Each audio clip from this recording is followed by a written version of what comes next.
माननीय सदस्य लगते हैं कि बहुत सब्जेक्ट के बहुत एक्सपर्टी इनकी है और ये पॉलिसी भी उनकी और सारा आयोजन भी जो है सारी व्यवस्थाओं को लेकर के इन्होंने बहुत बारीकी से देखा ऐसा लगता है।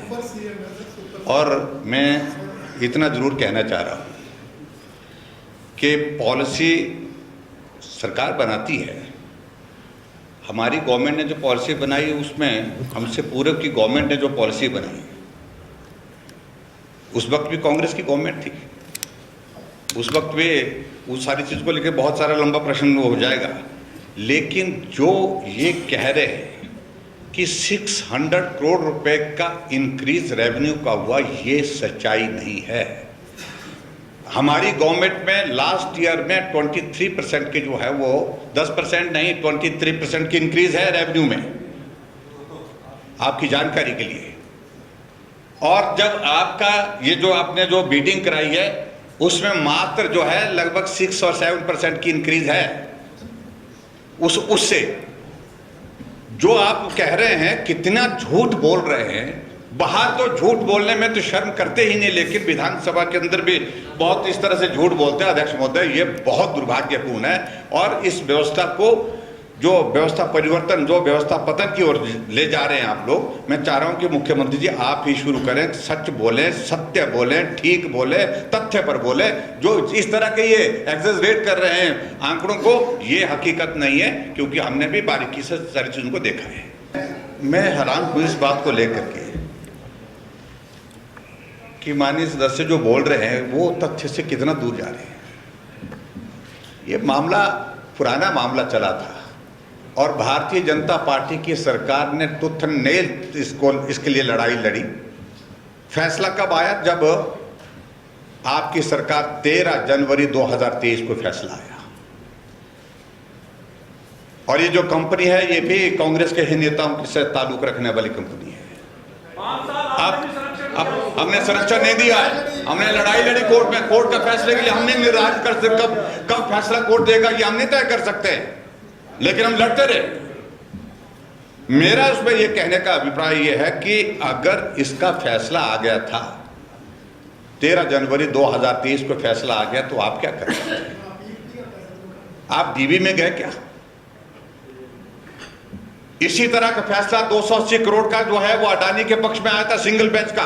ये भारतीय जनता पार्टी की सरकार थी, हमने पूरी ताकत के साथ उसको लड़ा और डबल बेंच पे जाकर के उसको सामने ये किया। फैसला भले ही आपकी सरकार के दौरान आए, उसमें आप श्रेय लेने की बातें करते हैं, आप श्रेय नहीं ले सकते, कोर्ट का फैसला है। लेकिन भारतीय जनता पार्टी ने कैबिनेट में फैसला लिया कि हमको डबल बेंच में जाना चाहिए और डबल बेंच में गए।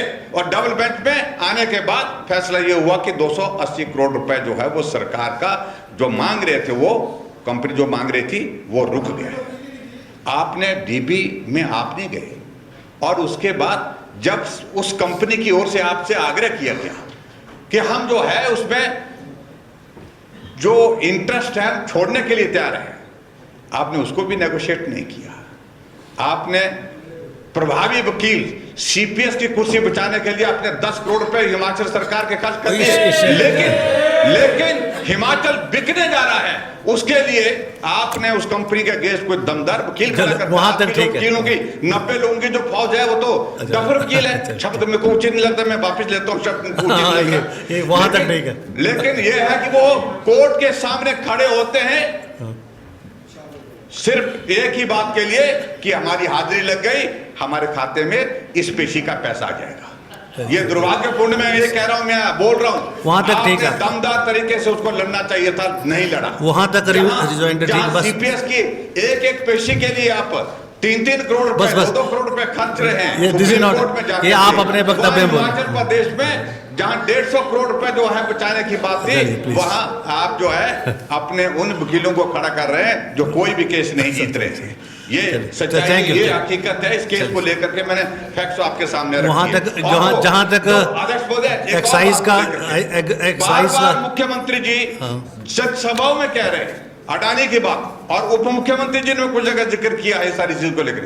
ये हकीकत है, सिंगल बेंच का फैसला आया था 280 करोड़ रुपए देने का, लेकिन हमने डबल बेंच में फैसला लिया। डबल बेंच में जा करके फैसला लेकर के हमने कहा कि इसको बंद करना चाहिए इसको, इसके लिए लड़ाई लड़नी चाहिए। और वो अल्टीमेटली हाई कोर्ट ने फैसला डबल बेंच का देने के बाद उसको वो फैसला प्रदेश के हित में गया है। ये भारतीय जनता पार्टी की सरकार का काम करने का तरीका था कि जैसे ही किसी के बारे में हमको लगा कि भ्रष्टाचार की बात आई है, जैसे ही ऑडियो वायरल हुआ, ऑडियो वायरल होने के बाद 4 घंटे के अंदर उस व्यक्ति की गिरफ्तारी हुई है। जेल की सलाखों के पीछे डाला उस आदमी को, उसके खिलाफ कार्रवाई हुई है। और कार्रवाई के बाद आगे जो लीगल कोर्स है वो सारा, उसमें मुझे डिटेल में कहने की आवश्यकता नहीं। हमने तो कार्रवाई की है, और कार्रवाई करने के बाद भी उसके बावजूद भी आप हम पर प्रश्न खड़ा कर रहे हैं। आप अपने विषय में बताइए कि 2 साल के कार्यकाल में यहाँ अकंत भ्रष्टाचार की घटनाएं घटित हो रही है। हमारे साथी एक कोने से दूसरे कोने तक हिमाचल प्रदेश की उन घटनाओं का जिक्र कर रहे हैं कि एक जगह कोई कार्रवाई हुई है क्या? और जहां पीपी किट की बात कर रहे हैं और दूसरी बातों की बात कर रहे हैं, आप इसको एस्टेब्लिश करके दिखाइए। 2 साल से हिमाचल प्रदेश में कांग्रेस पार्टी की सरकार है, आप जांच करिए, जो जांच करनी है वो करिए। लेकिन ये बेहुदा आरोप, बेवजह के आरोप, मतलब बिना तर्क के आरोप लगाना, ये बंद करिए। 2 साल का कार्यकाल आपकी सरकार का पूरा हो गया। अगर आरोप होता, अगर कोई इस प्रकार की बात होती तो आप कार्रवाई करते अभी तक, लेकिन कार्रवाई करने की स्थिति इसलिए नहीं है क्योंकि ईमानदारी से काम हुआ है, लोगों की जान बचाने के लिए काम हुआ है। अगर उस संकट की घड़ी में हमने जो भी फैसले लिए हैं, जो जनहित में लिए हैं, लोगों की जिंदगी को बचाने के लिए लिए हैं, और भ्रष्टाचार कहीं अगर आपको ऐसा लगता है, आप कार्रवाई करिए, कौन रोक रहा है?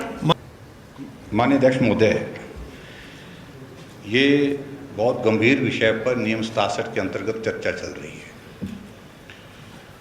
और हम इस बात को लेकर के हैरान हुए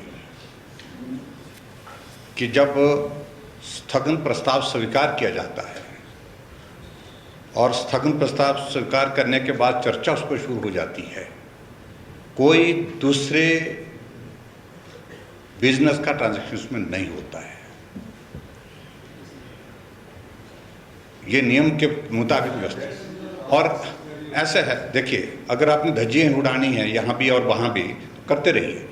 लेकिन मुझे अफसोस इस बात को लेकर के है कि उसके बावजूद भी विधानसभा में जहाँ एक बिल इंट्रोड्यूस किया गया, मैं समझता हूँ कि वो नियमों की परिधि में नहीं है, वो गलत किया है।